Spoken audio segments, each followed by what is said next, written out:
J'ai quitté mon CDI au bout de 7 mois. La liberté que j'ai gagnée, je sais que je ne reviendrai pas en CDI. J'étais à un chiffre d'affaires entre 1003 et 1005. J'ai pris la décision de garder qu'un seul client pendant un temps pour pouvoir me permettre de voyager vraiment de manière très libre. Je suis partie en Indonésie pendant plus de 4 mois et pouvoir travailler en même temps, donc avoir de l'argent qui rentre tout en étant à l'autre bout du monde.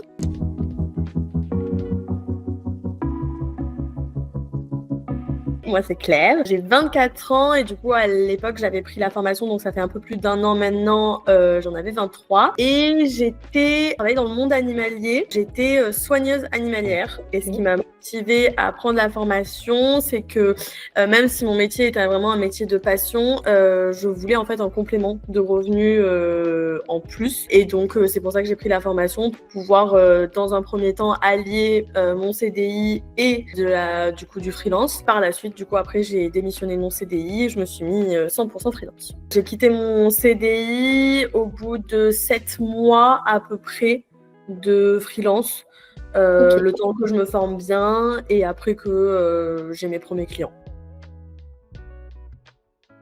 Dans mon travail, je me sentais relativement bien parce que c'était quand même un métier de passion, mais c'est vrai que en fait en CDI forcément on a les jours des fois de vacances imposés, les jours de repos imposés, des décisions qui sont prises avec lesquelles on n'est pas forcément en accord, et c'est vrai que c'est un peu ce qui m'a fait prendre la décision de la démission parce que ça tournait bien en freelance et je me suis dit je tente de gérer mon emploi du temps moi-même. En fait, j'avais vraiment besoin de cette liberté et c'est ça qui me bloquait beaucoup dans mon CDI, et forcément aussi la notion d'argent parce que même si j'aimais beaucoup mon travail, c'est quand même le nerf de la guerre et je gagnais pas assez pour, en tout cas moi, ce que j'attendais comme confort de vie. Donc voilà, c'était vraiment le mindset, c'était manque un peu d'argent et manque de liberté, et c'est ça qui m'a fait prendre la décision de me lancer. Donc je la suivis sur Instagram et je pense, alors j'ai pas exactement les dates, mais je pense que ça devait faire à peu près 1 an que je la suivais avant de me lancer. J'avais pris un premier rendez-vous avec elle 1 an avant que je me lance. En fait, vu que j'étais en processus d'études, j'avais besoin de finir mes premières études avant, et en fait après ça s'est enchaîné très vite. J'ai eu mon CDI, j'étais encore en études, donc c'était pour moi la sécurité de me lancer en CDI, de me former tranquillement, de lancer le business et si ça a fonctionné, de partir. Avant la formation, forcément, j'avais un peu peur parce que le milieu de l'entrepreneuriat, je savais pas vraiment comment ça se gérait soi-même. J'avais un peu peur. Pendant du coup la formation, finalement, j'ai quand même été pas mal rassurée parce qu'on est quand même bien suivi pendant les 3 mois de formation. Le contenu est quand même très qualitatif, donc ça m'a rassurée, ça m'a permis de prendre mes bases, de bien me former, et donc le après, clairement, moi, même si j'adorais mon travail à l'époque, la liberté que j'ai gagnée, je sais que je ne reviendrai pas en CDI, en tout cas avant longtemps. Donc ouais, c'est vraiment la libération en fait de pour moi un vrai gain de liberté, quoi.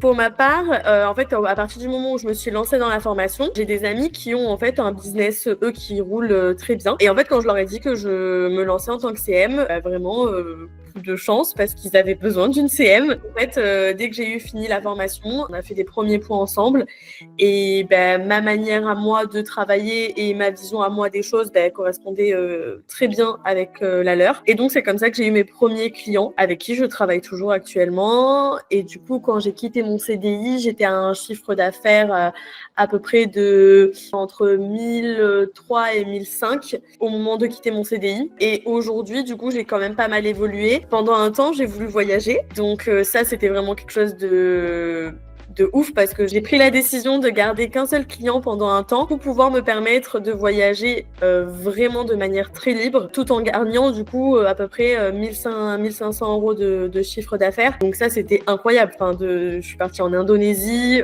pendant plus de 4 mois et pouvoir travailler en même temps, donc avoir de l'argent qui rentre tout en étant à l'autre bout du monde. Et quand je suis rentrée, du coup, j'ai commencé à développer un petit peu le business, et pour le moment, c'est toujours en développement, mais on est aux alentours des 2000 de CA. Sur mon entourage, je dirais pas que ça a eu un impact négatif, mais c'est vrai que moi, pour ma part, c'est pas quelque chose qui est connu, l'auto-entrepreneuriat, donc c'est un peu quelque chose qui est pas compris, honnêtement. Mais pour ma part, c'est pas du tout quelque chose qui me gêne parce que bah, il me laisse quand même relativement faire ma vie. Mais c'est vrai que pour mes parents, c'est quelque chose qu'ils n'arrivent pas à comprendre que bah, je sois chez moi et que je travaille. Mais dans le principe, ils l'ont très bien pris et ça a eu aucun impact négatif. Plus, bah, j'ai dû expliquer. Voilà. Dans mon quotidien, ça a changé quand même beaucoup de choses. Le matin, déjà, j'ai pas besoin. Alors, bien sûr, je mets des réveils, mais pas tout le temps. Ça a changé en fait simplement juste mon rythme de vie. C'est-à-dire que moi, par exemple, le matin, j'adore aller marcher avant toutes mes journées. Donc, je pars balader pendant 1 heure.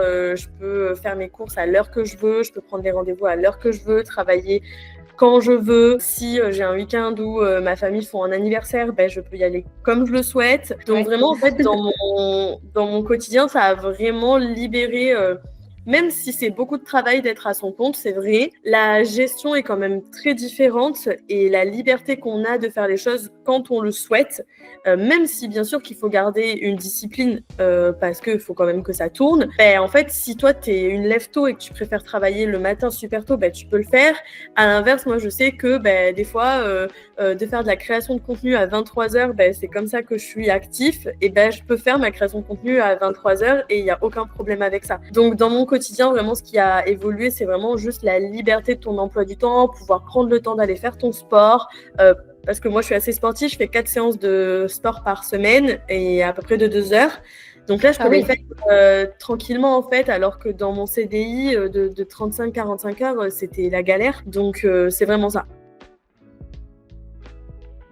C'est normal d'avoir peur, mais qu'il faut vraiment essayer d'écouter ses envies. Si vraiment c'est quelque chose que vous pensez tous les jours et tous les matins, et dès qu'il se passe quelque chose de négatif dans votre vie, vous y repensez et que ça fait des mois que vous y repensez, faites-le. C'est qu'en fait, c'est que vous en avez envie et que vous êtes juste drivé par votre peur, alors que l'auto-entrepreneuriat, c'est assez simple quand on est entouré des bonnes personnes et que en fait, l'envie va au-dessus de tout. Donc, faites-le.